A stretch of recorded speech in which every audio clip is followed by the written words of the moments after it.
Well, welcome everyone to Around the Piano podcast. I'm your host, Tim Paul, and today we have a truly special guest joining us. Our guest is a Grammy winning singer, songwriter, actress, and storyteller whose music has been part of the soundtrack of our lives for several decades. Miss Melissa Manchester, welcome. It's good to see you. Good to see you again, Tim. Awesome. So, from one of the things that I kind of wanted to focus on this episode was knowing that your voice from timeless songs like Midnight Blue and Coming from the Rain and the powerful anthem Don't Cry Out Loud, and from your movies Through the Eyes of Love, some of those have become some of the most beloved themes of our era.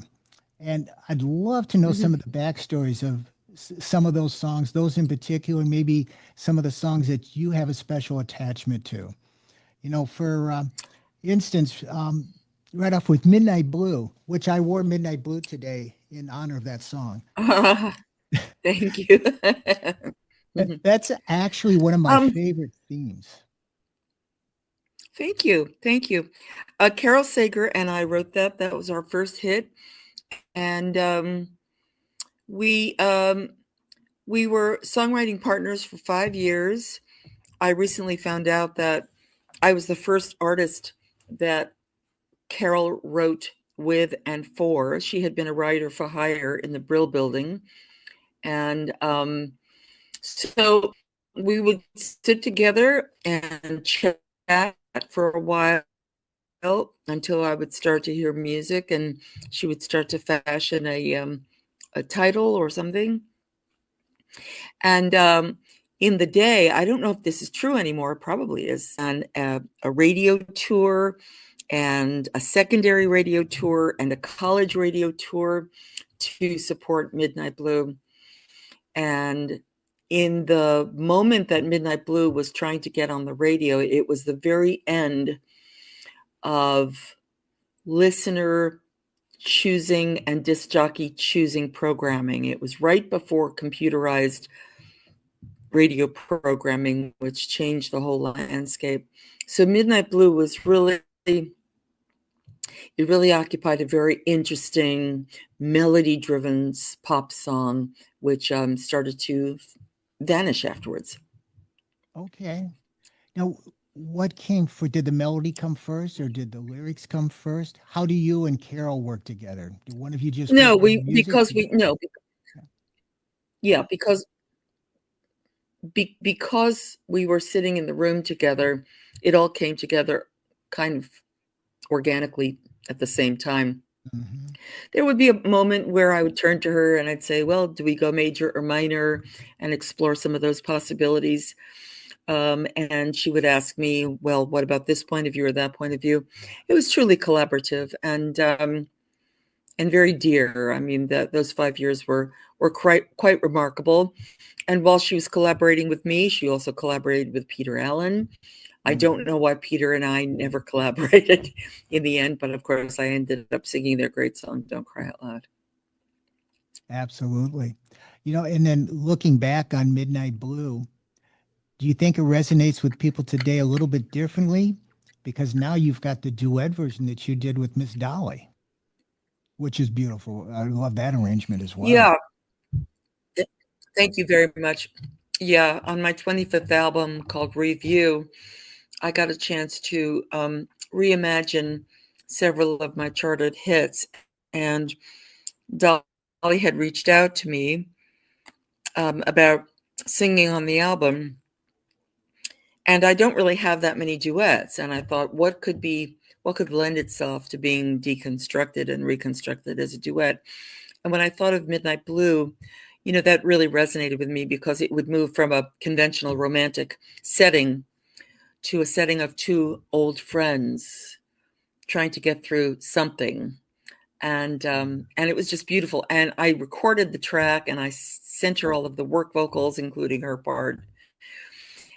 And she sent me her vocal performance, and it was so magnificent that I went back into the studio and re-recorded my vocal performance so that I could match her. Her tenderness was so precious, and the way she sings, her sense of harmony. Flew down to Nashville to create the video, and she's just so beloved. You know, people just pull over on the street and jump out of their cars and yell Dolly. She's really a queen. She truly is. She Yeah, truly is. Well, yeah, she's obviously with her legacy that she's already got going. It's a living legacy with Dolly Parton. But yeah, that duet indeed, indeed, and reinvented the her song. philanthropy is incredible. Yes. Thank you. Thanks. Yeah, for sure. Well, that brings me to another song that you wrote with Carol. And of course, you know, we have a very special attachment to a song called Coming from the Rain, which I know your dear friend Susan Mhm. Holder, you sang it for her at their wedding. And Bobby and I Yes. performed that song ourselves at our wedding. And of course, you were Oh, so kind to sing it to us a nice. couple of times when you were in town, and we really, Mhm. it's just really special. But tell people who don't know to listen. Thank you. th- That song is such a it's almost it's a life lesson wrapped into that song. What went into that song when Well, you and thank Carol you. put that together? Oh, another conversation about yet another moment in our young marriages or something where we had to fashion a moment of welcome, maybe forgiveness. I don't really recall in that moment. What I do recall about writing the song is Carol and I wrote the first two verses, and the title, of course, was set. And I thought it needed a bridge, but it was late in the day, so I went home. And at the time, I was living on the Upper West Side of Manhattan, and I had a drummer in my band who was chronically late. And the only way I could figure out how to make sure he would get to a job on time was to have him live in my spare room, There you which go. was also yeah, which was also where my upright piano was, the one that I wrote on mostly. And and in the middle of the night, I heard the bridge of the song. So I climbed over my drummer in his sleeping bed and got to my upright piano and put on the damper and I composed the bridge and with the lyrics, and it looks like sunny skies now that I know you're all right. Time has left us older but wiser. And the next day, I ran over to Carol's and I said, "Here's the bridge. I really feel it fits with the song." And she said, "Well, play it." And I played it for her, and and I got to time has left us older and wiser, and she said, "I know I am." And I thought, Ah, that's it. That's it. The song is done. So yeah, that was a very special moment. yeah, that's quite the collaboration for sure. But I'll tell you, Yes, it's thank you. And on this version of it, I have my dear friend Bill Wood playing a new bassoon solo, which was reminiscent of my father's original bassoon solo on the piece. oh, no kidding. I did never knew that about it. That's fascinating. Wow. Well, I know Mhm. it's even when Bobby and I sometimes even when we're talking to people and we're introduced to people, we'll say hello there just to begin talking with people. Mhm. And so Nice. we think of you in that song virtually every day, obviously, but it's Ah, it's pretty very sweet. something. Yeah. It's something. In Thank you. fact, yeah, I don't know if you can see this, but I had Yes. I remember I bought this for what, $7.95 way back when in the 70s when that first came out. And Uh-huh. that's the album with Don't Cry Out Loud. And I know there's a Yes. story behind Don't Cry Out Loud. Can you tell us about Well, I wasn't in the yeah, I wasn't in the room when it was written, obviously. It was written right? by Carol Sager and Peter Allen. Um, but when I first heard Peter sing the song, it was very quiet, and I thought, "This is the world's greatest lullaby," and that was how I intended to record it. And, I don't remember if I missed a creative meeting or I was on the road and I just said to management, "Just do whatever the record company suggests." But I got into the studio and there were 50 players, and there was this enormous anthemic version of Don't Cry Out Loud, which was, the original, arranged by my late friend Barry Fosman. And it was so shocking to my system because it was so not what I had in mind. But when it came time for my performance, the performance was riddled with frustration and anxiety, which worked for the performance. But my concern at the time was that Carol Sager and I were writing songs so much about self-affirmation and self-validation and finding your voice and standing up for yourself. It was the early days of the women's movement, that I was concerned that this great, big, loud song that started with the word don't would confuse my fans and turn them off and make them nervous. So that was my concern. It was ill-founded, of course.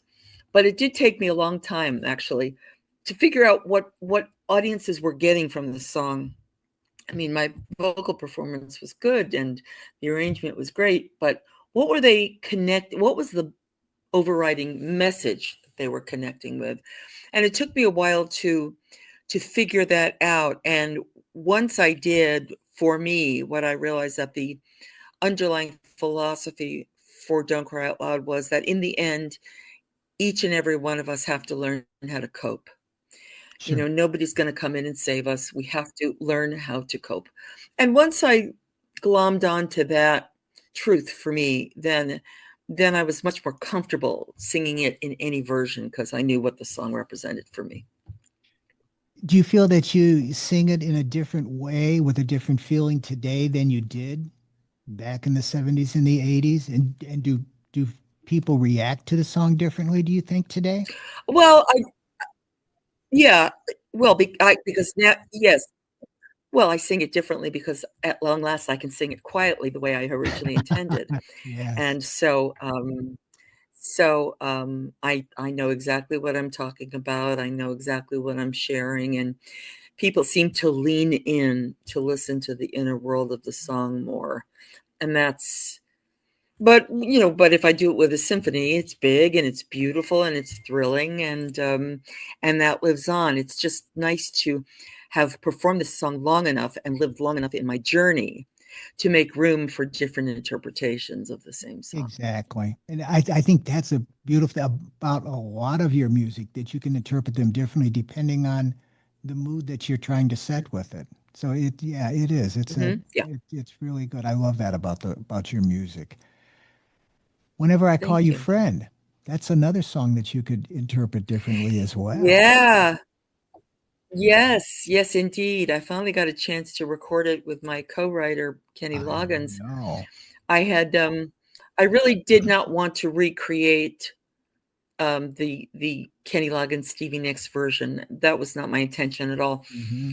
And one night I heard my new vamp, and I built the song around the harmonics of it. We have about 125 vocal tracks. And we used as a rhythm template Earth, Wind, and Fire's September. So it's much more joyful. And I changed some of the harmonics. The composition is the same, but I changed some of the harmonics. And I had sent the track and the concept to Kenny's manager, and she thought it was a great idea. And I didn't hear from him for a couple of weeks, and it was the last track of the album of Review. So I texted him one night and I said, just let me know if you're in or out. Either one is fine, but I got to get on with this and I got to find somebody else to sing it. And he texted me back and he said, well, why don't you send it to me? And I said, you've had it for 2 weeks. So he said, hold on, hold on. And 10 minutes later, he got back to me and he said, I love it. I'm in. So I finished my vocal part and we drove up to Santa Barbara, which is not far from here. And he sang his part and came up with some cool ideas, and we did the video.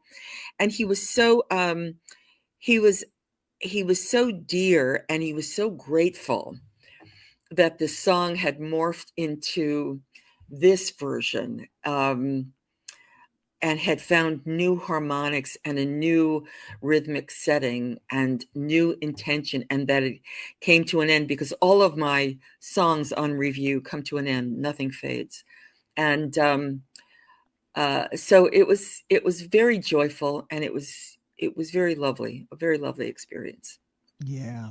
Well, I tell you, I enjoy listening to both versions, knowing that it was your song in the beginning too. It was so catchy that you want to listen to Yeah, it over and over again. And yeah, your new yeah. version is just is wonderful with Kenny. We just really enjoyed that very much. Thank you. Thanks.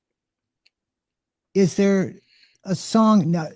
You've done several music scores and written songs for music before. Would you say "Through the Eyes of Love" is probably the most? To me, it's one of the most memorable movie songs. There, as soon as you hear it, you know where it came from. And did Well, I that come didn't up write that. My friend Marvin Hamlish wrote it with Carol Sager. But right? But you performed it. but in the correct. Yeah. But Marvin called me and which was common in the day, and he said, "What are you doing next Thursday?" Nothing. And he said, "Well, Carol and I have just written this song for a movie. Would you think of coming down to sing it?" And I did. It was so beautiful, and it meant so much to so many people for so long, their first wedding dance.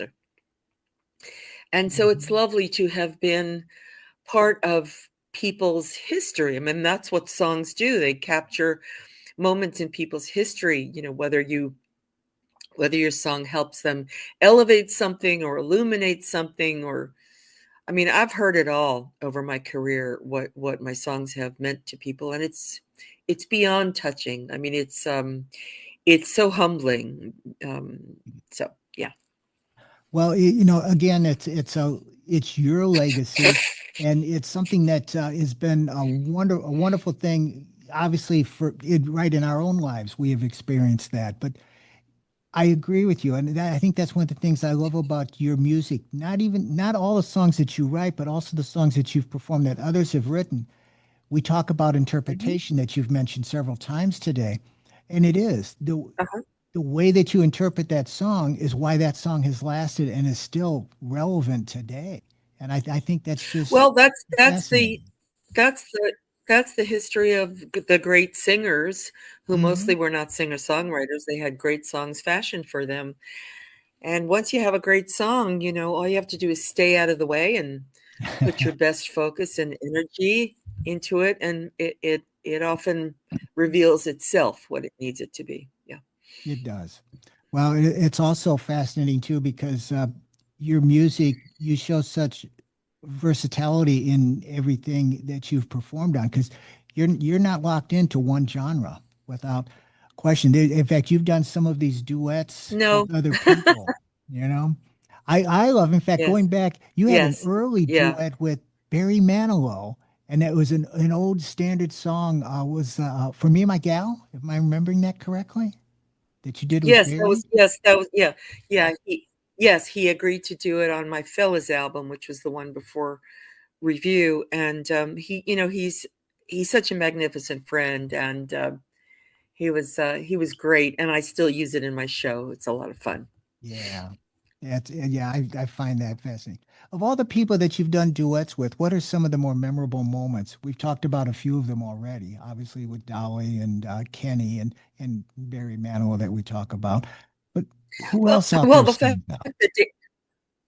the fact that Dave Koz played on Whenever I Call You Friend, as a dear friend, that he agreed to do a solo on that, and that the great Gerald Albright played on Just You and I. I mean, these are incredible colleagues that have been part of my life for decades, and it's beautiful. When I recorded Big Light, which was a song that I wrote with John Prue, and the was incredible.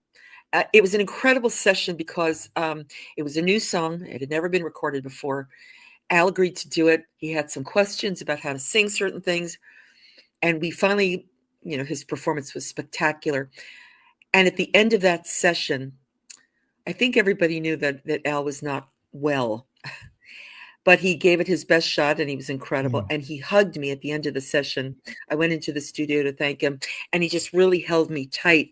And he just kept whispering in my ear, keep doing this for all of us. And I thought, oh my God, I'm carrying this piece of gold with me forever. So those kind of moments. And on my on my You Gotta Love the Life album, um, I I recorded with Joe Sample. I had been trying to get him to do a piano solo or anything, just to work with him for 30 years, and he finally did. And also on that album, I got a chance to set Hal David's last lyrics to music. Hal David, of course, wrote with Burt Bacharach Yeah. for many, many years. And so, just to live long enough where your career in the beginning is where, you're introduced to all the other new kids on the block, and who you can collaborate with is kind of cool because everybody's new and fresh and exciting. But then Sure. to have a career long enough where the ones that are left are so spectacular, it is Hmm. just an absolute privilege and honor to work with them. Well, it is. And as long as you never retire, just promise you'll never retire and you'll keep on singing. No, no, Mhm. I'm not retiring. No, Good. no, no, no, no. No, I just love what I do. I love all the facets. I love my spirit being as curious as ever, maybe even more so now. Hmm. And it just keeps you going, and my children are grown and my grandchildren are beautiful and sweet and dear, and it's just been a blessed life. That's awesome. In the very beginning, when you were starting out, was there a point where you knew you thought you were going to make it, or was there a turning point that something happened that clicked that kind of set you apart and set you on the way to being what you are today? Wh- Because nobody, I don't believe anybody is an overnight sensation. You're well, in it for the long haul. yeah, I mean, when I was first signed to Bell Records, which was a singles label in the very early 70s, there were still singles label and art album labels, which was Hmm. really interesting. And Bell was a singles label, but they wanted to expand their audience to more college audiences. So they started an album component, which meant that for my first two albums, they did the unbelievable thing of leaving me alone to create music. But then when Bell was absorbed into Arista and Clive Davis was the new president, they wanted their eye on the prize. They wanted singles. So Midnight Blue came out, and once it got onto mainstream radio across the country, and once I started playing that vamp at the beginning of the song, and people would start screaming and cheering, and I thought, well, there has been some kind of a seismic shift, and that's when something is happening. But as they say in the business, the only thing harder than the first hit is the second hit. So you have to just keep yeah, you just have to keep pivoting and seeing why things work and why things don't work. You're shocked when things work. You're shocked when things don't work. You're always in a Right. state of shock. That's true. That's so true. Well, and you've played so many venues across the U.S. and the world. Um, Obviously, I'm sure your favorite venue to play must have been the Rouse Center right here in Crystal Lake, Illinois. But Absolutely. On yeah, that blue piano. Yes. yes, indeed. Which, by the way, if you ever play anywhere near Chicago, we'll move that blue piano to you if you want it. So we'd love to do that. Ah! I have to get near Chicago. This is We ridiculous. do. Funny Girl, which I was on tour with for 2 years, never played Chicago. I know we Never drove played to Chicago. It Madison was so we could ridiculous. see you. It was a ridiculous political issue, Ah, but I will be back in Chicago at some point. Yeah, or yeah. at least near it. Mhm. Well, we'll work on making that happen at the Rouse Center, maybe. That's what we should do. Please. Yes, we're on it. Yes. Good. Well, what is there something about your career that your fans should know that they don't know, or something that maybe what is the question that nobody's ever asked you that you wish they would? I don't know what the question is that I don't know. This, well, you've probably I been don't asked know how every to answer question, that. I'm sure. No, but it's always interesting to be asked interesting questions. But Uh, I don't know what the fans need to know. I'm actually thinking of writing a book at this point, so I guess it will be revealed to you to find out what you don't know. But Okay, I mean, there I've we told, go. yeah. Hmm. Well, But doing my show 50 Threads is a lot of my stories that I wanted to create more of a one woman show than a concert, and I have achieved that. So that'll be fun to do again. yeah. Are you taking that on the road this year again? Is there plans for that? The 50 threads? Yes, I'm leaving tomorrow to Oh, do a Northeast fantastic. tour. Excellent. See, Uh-huh. we got to get you here in the Midwest. We got to move that show That's around a little bit. exactly right. Anytime. Anytime, as long as there are no tornadoes. Yeah, we kind of went through that a couple weeks ago around here. They were close enough. Right? Yeah. The tornadoes are not good for pianos. No, they are not. Definitely not, especially blue ones. But No kidding. yeah. Well, that's what. Tell us a little bit about Cagney. I know you were casting Cagney. Tell us a little bit about that Yes. musical. Yeah. Cackney will be running for a month at the Bay Street Theater in Sag Harbor, Long Island, New York. It's about the story of James Cagney, the Hollywood star from the 30s to the 60s. He started in vaudeville. It is a very entertaining show. A lot of tap dancing, a lot of songs, some original songs.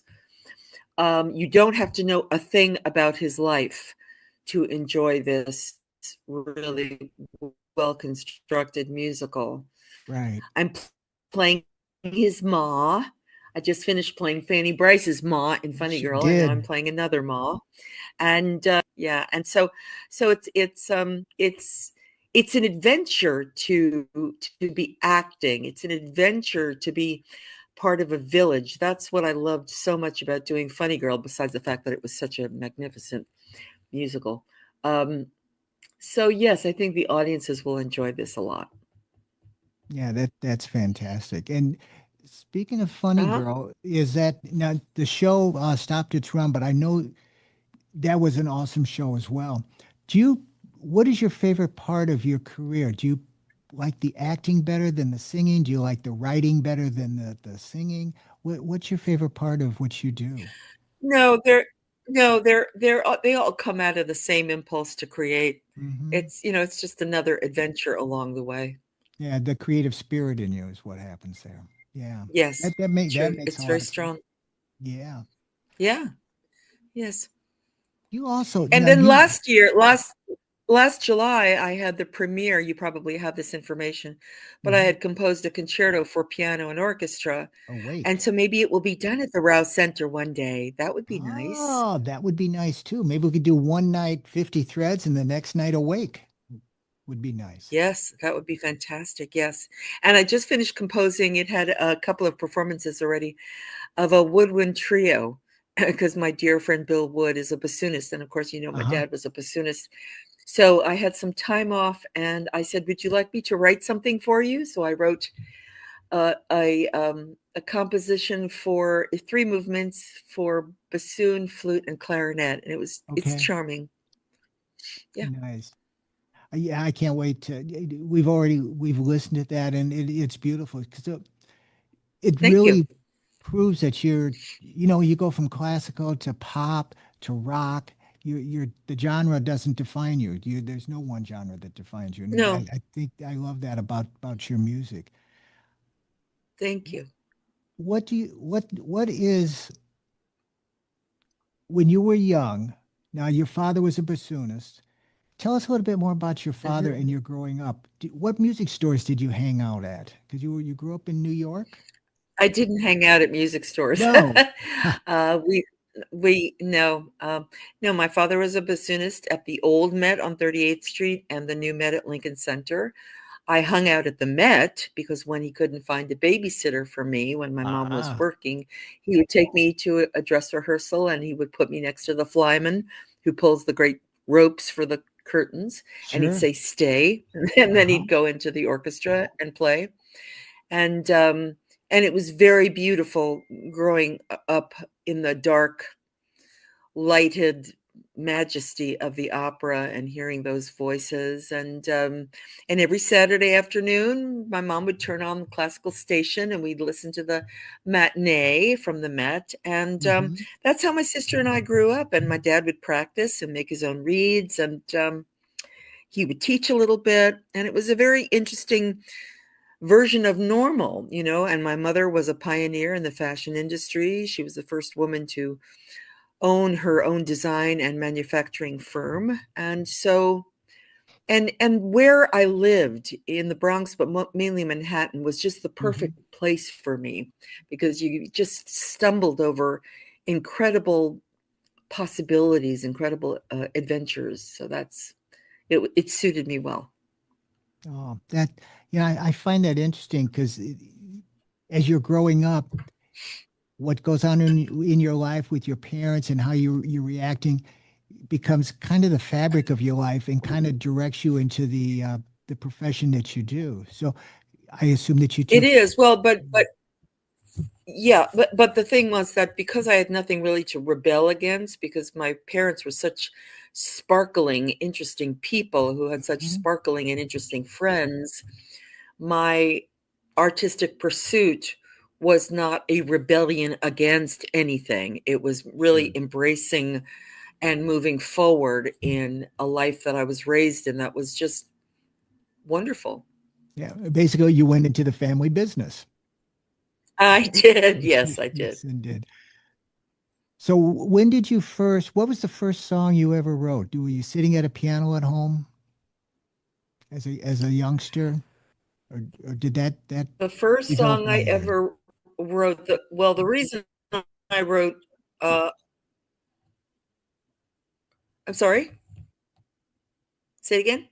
I was gonna say I was just curious about the very first song that you remember writing that you sat down. That creativeness came and you sat down The at the piano and wrote a melody or Yeah, lyrics to a song. yeah, I wrote a song when I was about, I'd been writing poetry. I actually was a published poet when I was 15, and I started writing songs when I was 17. Okay. And I think one of them was called Hey Tom, and it was one of the songs that I actually auditioned with for Paul Simon when I studied songwriting with him at NYU School of the Arts. All right. That's now with Paul Simon. Did you work with him beyond school then at that point? Did, No, I didn't. No, no. he ran a remarkable class for about 6 months. He was home from touring, and it was just a 2 hour class per week. But and it was simply run. He wanted he auditioned every student. We had about 10 students in the class, and it was just about songwriting and record production. And he said, you know, just come in with an idea or a finished verse or a finished song. And he would come in with ideas that he was working on too, and Sure. stories about life on the road and recording and stuff. And it was an incredible, wildly impactful class. And a lot of what he taught me, I teach when I'm invited to teach a master class.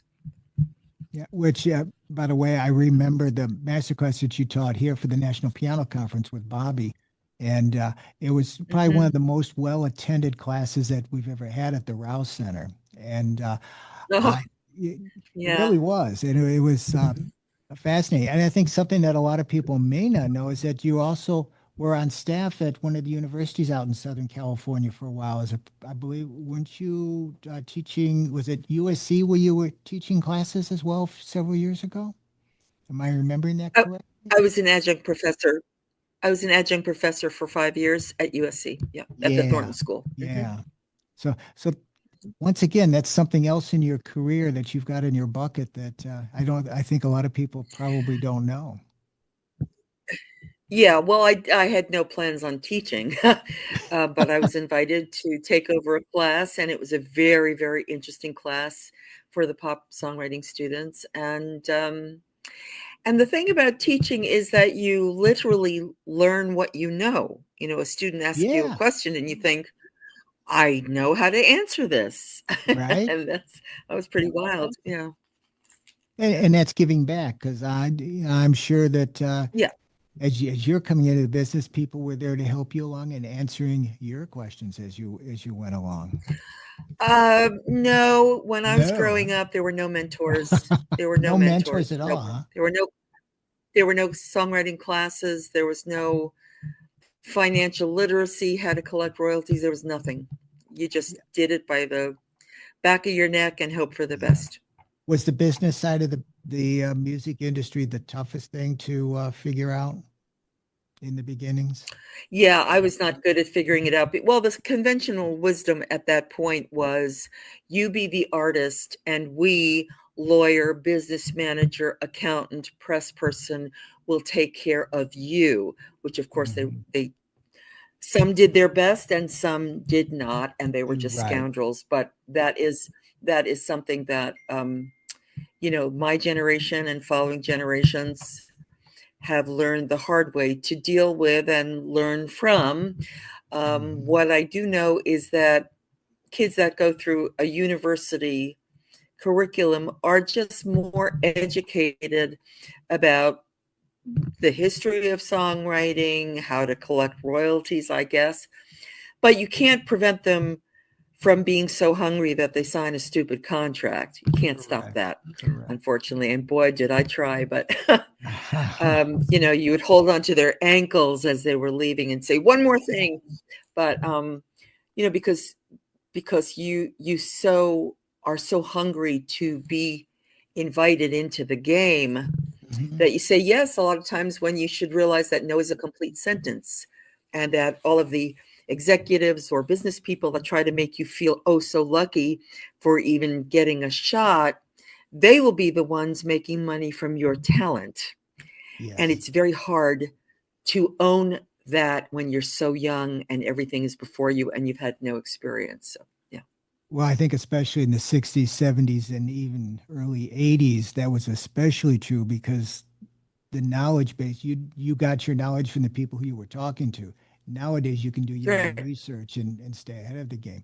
Plus, it was a different story That's back right. then because back then it was the record deals that you were seeking. And today, the way that you Right. earn money from your music is not necessarily on vinyl, although maybe that's making a bit of a comeback.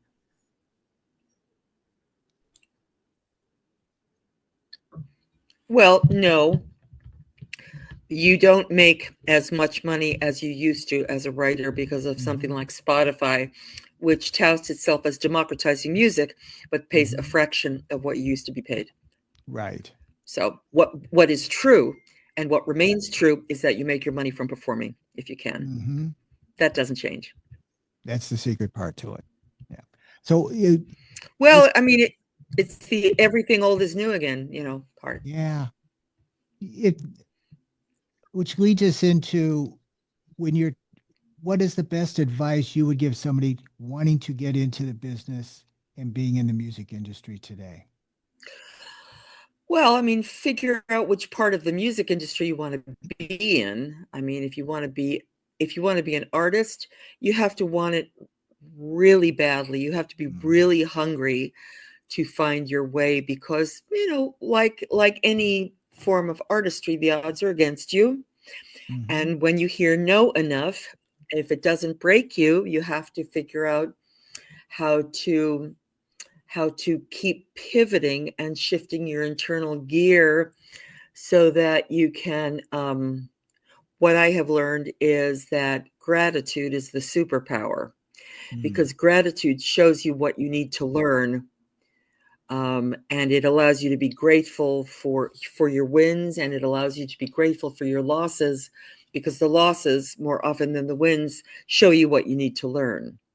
And you know, in my early years, I didn't know about gratitude. I was just, it was just a lot of frustration and a lot of men dictating stuff where you think, man, that doesn't sound right.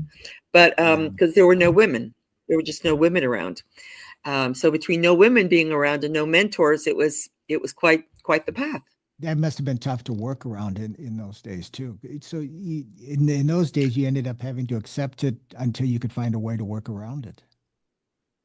That had to be Yeah, difficult. and to that point, yeah, to that point, the conventional wisdom was just get really successful and then you'll have the power to do whatever you want.